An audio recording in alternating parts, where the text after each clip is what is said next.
Bonjour et bienvenue sur Mon Bébé TV. Aujourd'hui, je reçois Monsieur Courty, cadre responsable de la rééducation à l'hôpital d'enfants Armand Trousseau. Monsieur Courty, bonjour. Bonjour. Alors en fait, j'aurais une question très pratique à vous poser. J'aimerais savoir en fait comment est-ce qu'on fait pour moucher un bébé? Ah, ça c'est une excellente question. Le mouchage de bébé, bon, il faut savoir que tous les bébés, d'une façon naturelle, se mouchent.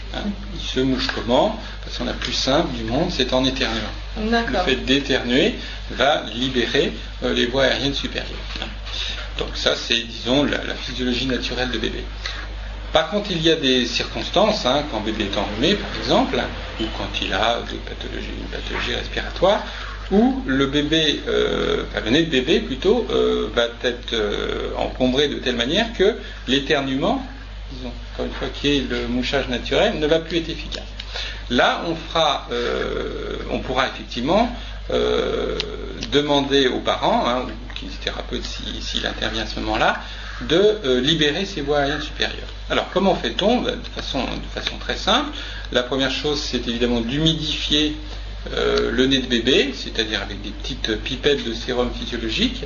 Donc, on va mettre quelques gouttes dans chaque narine. Donc la plupart du temps, ça va provoquer justement l'éternuement dont on a parlé tout à l'heure. Le bébé se sera mouché de façon naturelle. Si c'est pas le cas, on peut effectivement compléter. Alors il existe soit des petits mouches bébés qui sont des petites systèmes d'aspiration, des petites poires d'aspiration, qui sont, je pense, qui relèvent plus du gadget que de l'efficacité, puisque ça ne va libérer que la partie, je dirais, que la narine, alors que l'encombrement évidemment est plus distal. Mais bon, ça peut rendre service. Enfin, il faut savoir que simplement bien humidifier les voies aériennes de bébé va lui permettre donc de libérer naturellement ces voies aériennes et surtout de retrouver la perméabilité aérique. Le problème, c'est que quand la sécrétion est trop épaisse, l'enfant ne peut plus respirer par le nez.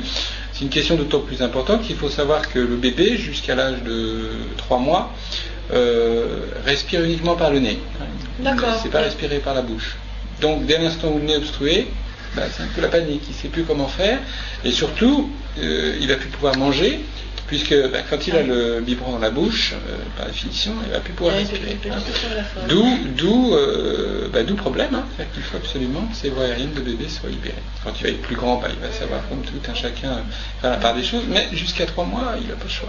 D'accord, mais jusqu'à 3 mois, c'est pas le nez. Voilà. D'accord, donc le sérum physiologique dans le nez... sérum physiologique, et puis il faut savoir aussi que si c'est nécessaire, un thérapeute, un professionnel va avoir d'autres moyens, comme des petites aspirations pour libérer les voies aériennes supérieures. Dans ces cas-là, c'est en cabinet ou à l'hôpital. D'accord. Voilà. Très bien. Mais le 9 fois sur 10, petit mouchage comme ça, par des moyens simples, va être tout aussi efficace. D'accord. Très bien. Je vous remercie de votre réponse. Je vous en prie. Merci, au revoir. Au revoir.